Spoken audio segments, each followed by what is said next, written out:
Hello and welcome to this episode of Quaker. In this, our last episode of our deep dive through the advices and queries.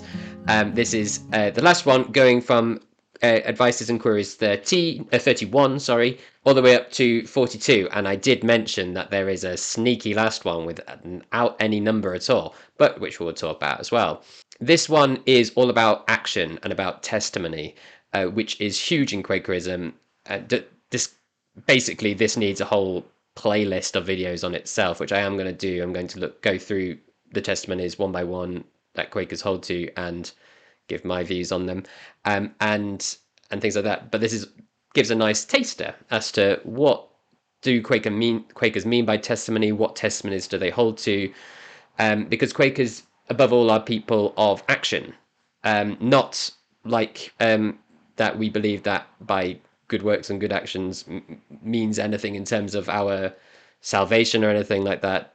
Don't want to get into that argument, but Quakers want to do good in the world, and and Quakers want to correct wrongs that they see. And so this gives a nice sort of leaning in. If you're not too sure how to do that or what that might look like in practice in your life, this gives a good advice as to how to do that. So let's go. So I'm going to follow the same pattern as I did in my last one, where I'm going to go through them all first and then talk about that later. So please do read through them as we go. I've got them that way. And I will put a link in the description as well if you want to follow, if you want to read your own one. Or if you have your own book, big red book, then get it out. Let's sit down and let's read through the last section of the advices and queries. So number 31. We are called to live in the virtue of that life and power that takes away the occasion of all wars. Do you faithfully maintain our testimony that war and the preparation for war are inconsistent with the spirit of Christ? Search out whatever in your own way of life may contain the seeds of war. Stand firm in our testimony, even when others commit or prepare to commit acts of violence, yet always remember that they too are children of God. Number 32. Bring into God's light those emotions, attitudes, and prejudices in yourself which lie at the root of destructive conflict, acknowledging your need for forgiveness and grace. In what ways are you involved in the work of reconciliation between individuals, groups, and nations? Number 33. Are you alert to practices here and throughout the world which discriminate against people on the basis of who or what they are or because of their beliefs? Bear witness to the humanity of all people, including those who break society's conventions or its laws. Try to discern new growing points in social and economic life. Seek to understand the causes of injustice, social unrest, and fear. Are you working to bring about a just and compassionate society, which allows everyone to develop their capacities and fosters the desire to serve? 34. Remember your responsibilities as a citizen for the conduct of local, national, and international affairs. Do not shrink from the time and effort your involvement may demand. 35. Respect the laws of the state, but let your first loyalty be God's purposes. If you feel impelled by strong conviction to break the law, search your conscience deeply. Ask your meeting for the prayerful support which will give you strength as the right way becomes clear. Number 36. Do you uphold those who are acting under concern, even if their way is not yours? Can you lay aside your own wishes and prejudices while seeking with others to find God's will for them? Number 37. Are you honest and truthful in all you say and do? Do you maintain strict integrity in business transactions and in your dealings with individuals and organizations? Do you use money and information entrusted to you with discretion and responsibility? Taking oaths implies a double standard of truth. In choosing to affirm instead, be aware of the claim to integrity that you are making. Number 38. If pressure is brought upon you to lower your standard of integrity, are you prepared to resist it? Our responsibilities to God and our neighbour may involve us in taking unpopular stands. Do not let the desire to be sociable or the fear of seeming peculiar determine your decisions. Number 39. Consider which of the ways to happiness offered by society are truly fulfilling and which are potentially corrupting and destructive. Be discriminating when choosing means of entertainment and information. Resist the desire to acquire possessions or income through unethical investment, speculation, or games of chance. And number 40. In view of the harm done by the use of alcohol, tobacco, and other habit-forming drugs, consider whether you should limit your use of them or refrain from using them altogether. Remember that any use of alcohol or drugs may impair judgment and put both the user and others in danger. Number 41. Try to live simply. A simple lifestyle freely chosen is a source of strength. Do not be persuaded into buying what you do not need or cannot afford.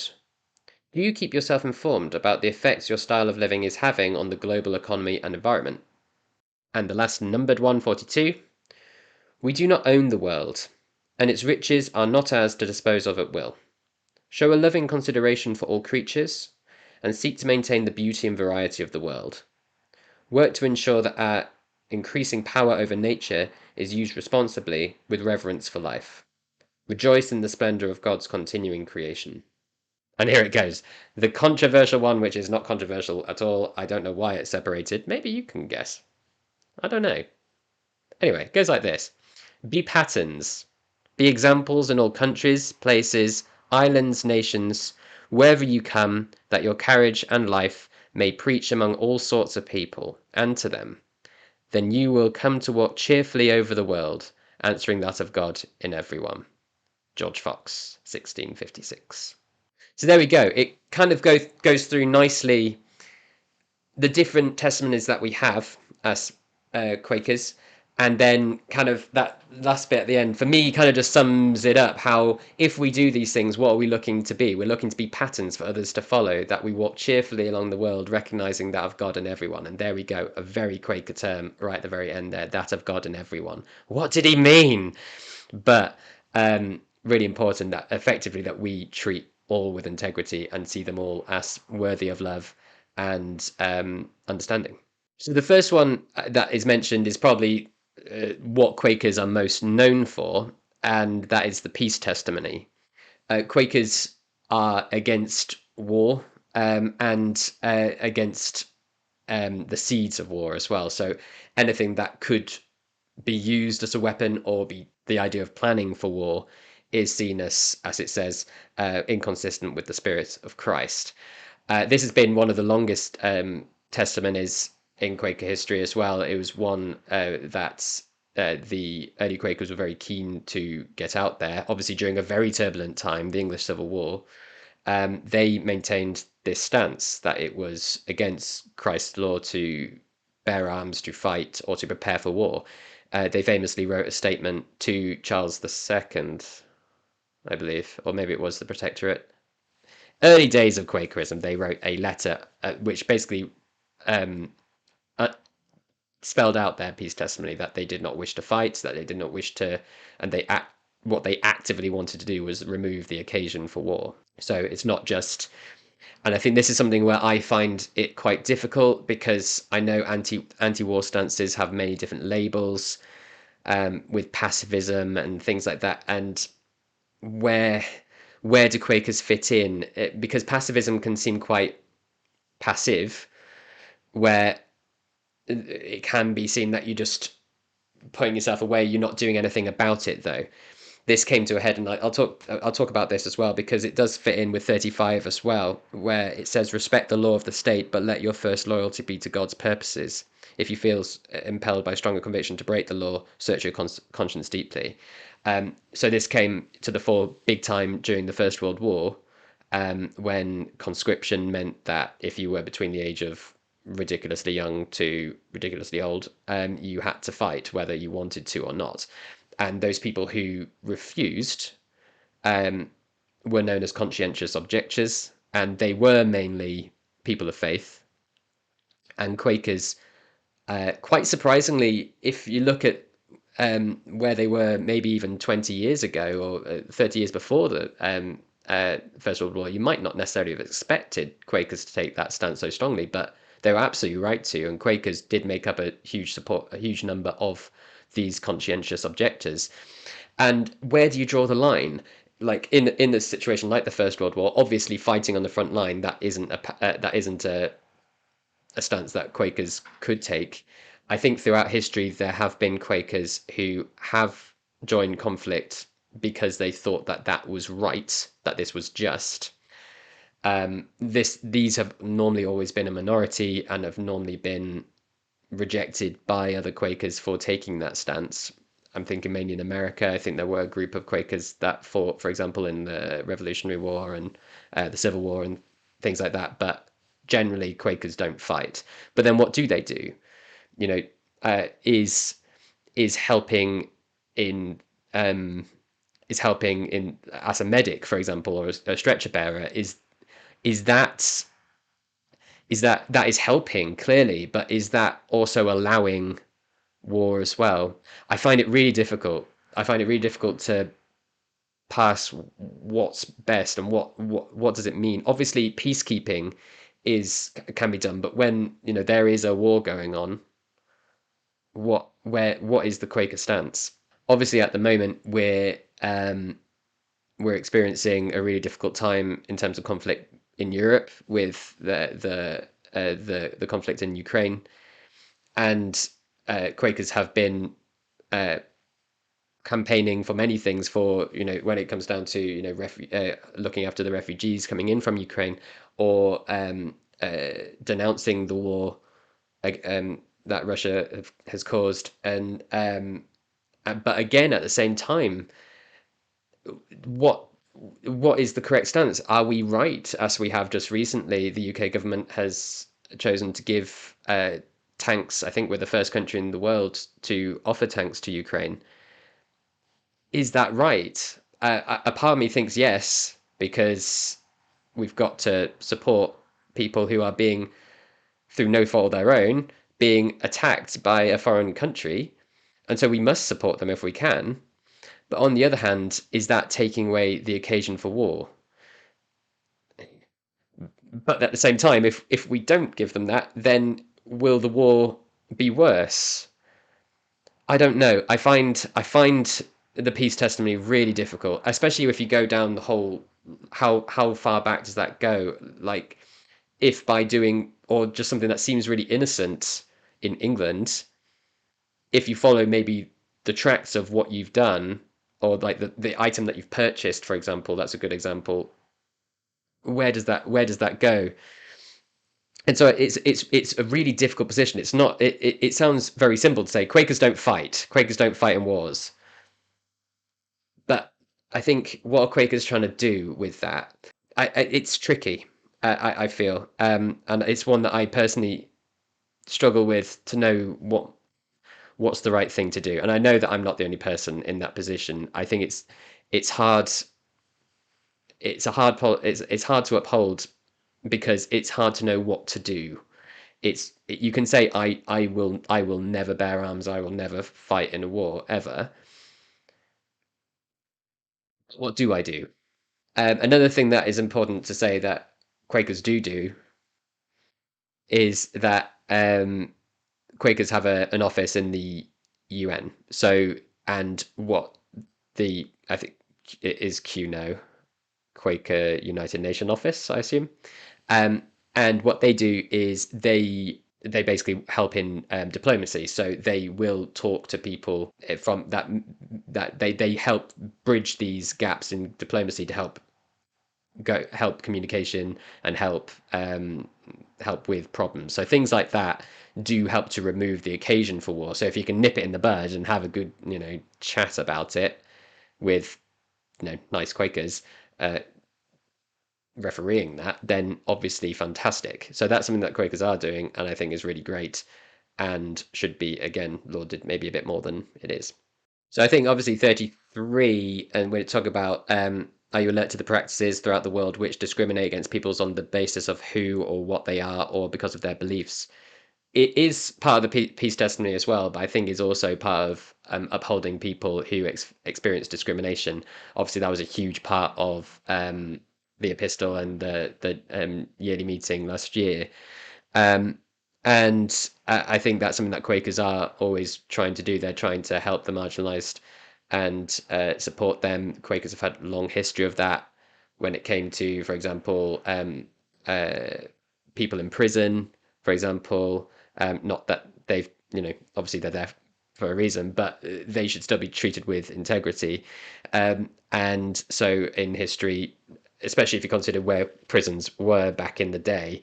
So Elizabeth Fry, who used to be on the British £5 notes, um, was a Quaker who did look to improve the life of Quakers, no, of people in prison generally when it was awful.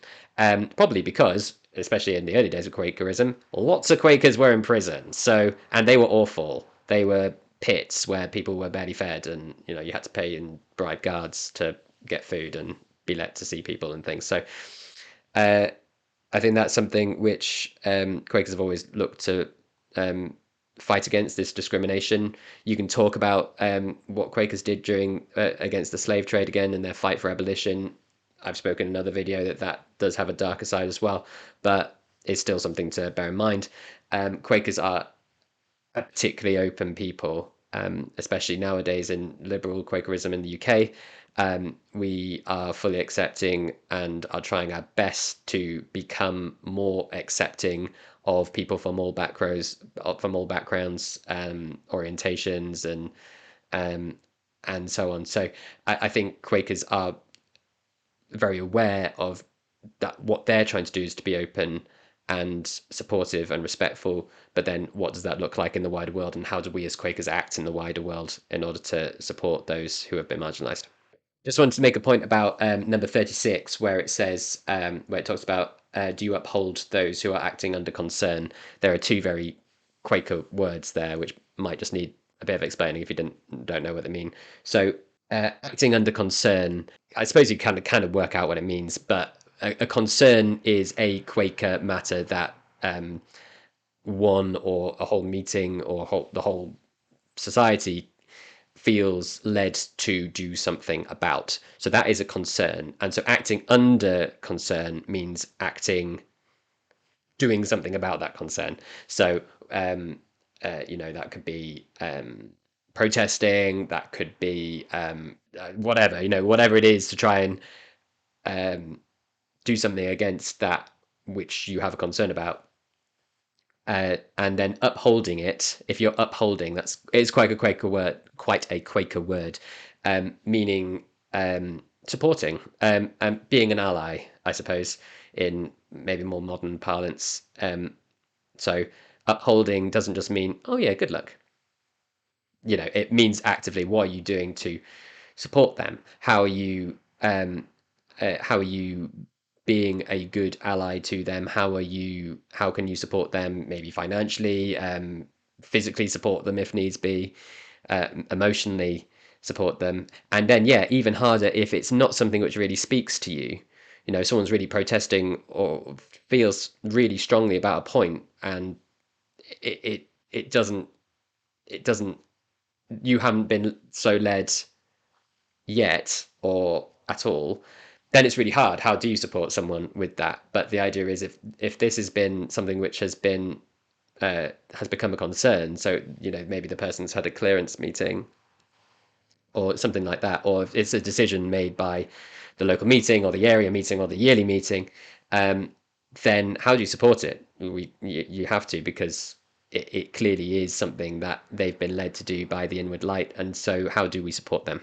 Next testimony that we come to is the testimony of truth, which again has been something that has been throughout Quakerism, and is one that I feel way more comfortable, able to do something about than the peace testimony, which I find really tricky. Quakers, right at the very beginning, and I've mentioned this in another video, believed that they need to speak the truth. This has conjured up the phrase "speaking truth to power," for example, where don't let those who are powerful get away with things just because they say it's right. If it's not right, tell them. But also um, by saying what things are. So that meant that early Quakers didn't use titles, from the very basic Mister to Your Excellency, Your Highness, Your Majesty, all of those, because they're not true. They're just a person. They do everything that exactly the same as everyone else. What makes them more majestic? you know so so that's that level of truth. But the other level of truth would be that they refuse to take oaths, and that is mentioned at the end of 37 there. Taking oaths implies a double standard of truth. I think I've had talked about this before, so do watch this video. I can't remember which one it was in. But the idea would be that if you swear to do, if you take an oath, so you swear that this is true, the double standard is that, well, so you had to be sworn to tell the truth. Therefore, everything you say when you're not sworn doesn't need to be true.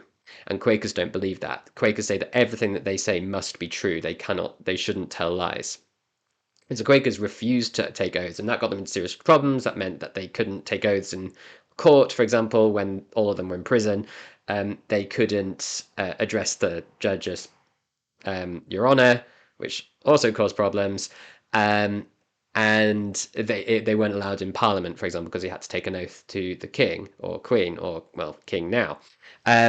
And so this got them into quite a bit of trouble. But the idea is that it does create this double standard, and I get that so much that we can't. That if we affirm, yes, I am a truthful person. This is what I've said to be true.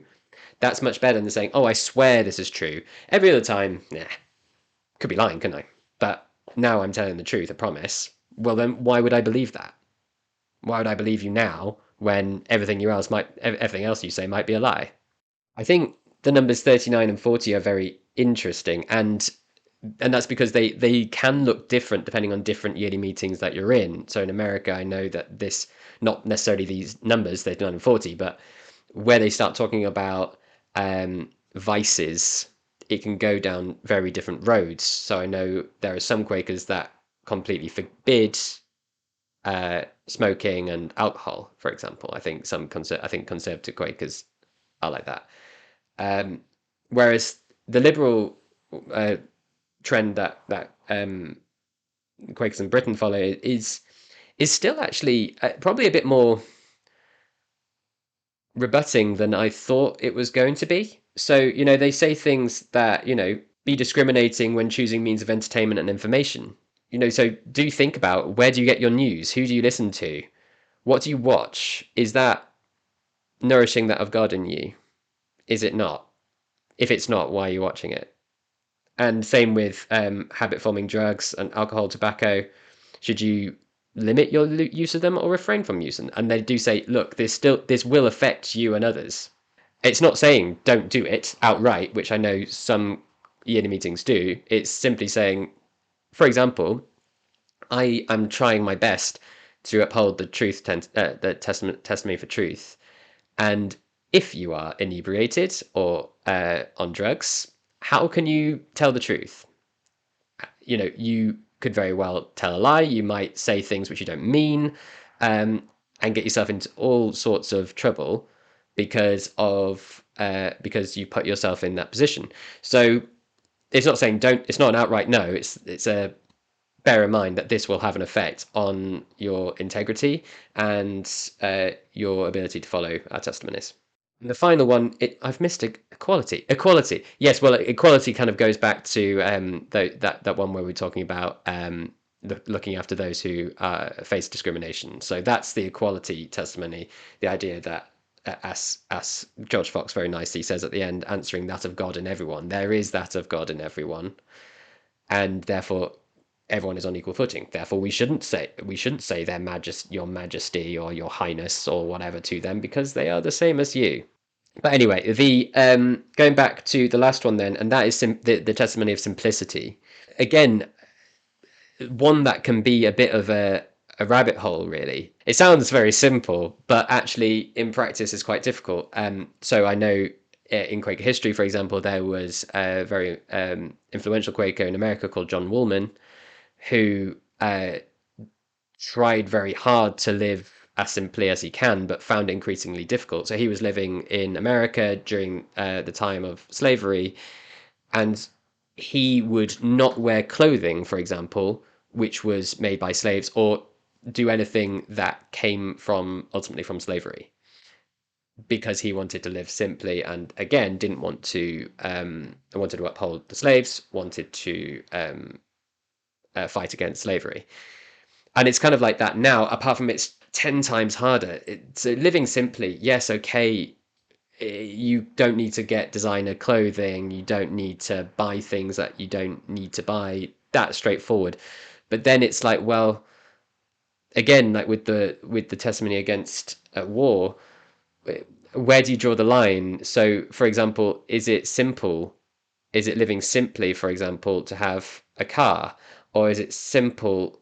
Well, yes, because I need to be able to get to work. I live in quite a rural area. If I don't have a car, but then by having a car, I then cause problems to the environment, and things like that. Or living simply, should I wear a tie to work? Is a tie a simple living humbly, no, it's a fancy bauble, isn't it, really? But then again, if I go to I have a job where if I didn't wear a tie, I'd probably be told off. So what do I do then? And this last one then, 42, is all about sustainability and the testimony of sustainability. I'm not sure how old or how since when this was really been used in the advices and queries, but I get the feeling that it probably is relatively old. But this idea that we don't own the world, that we should show consideration for all creatures, and so then obviously nowadays that fits in with protecting the environment, fighting against climate change. I know my area meeting, for example, is does a lot of work with Extinction Rebellion, um, in terms of, well, just by sharing spaces and communication. Um, but so how do we protect the world? What do we do? So again, the car. How is that protecting the world? Should I get rid of it? Should I take a bike?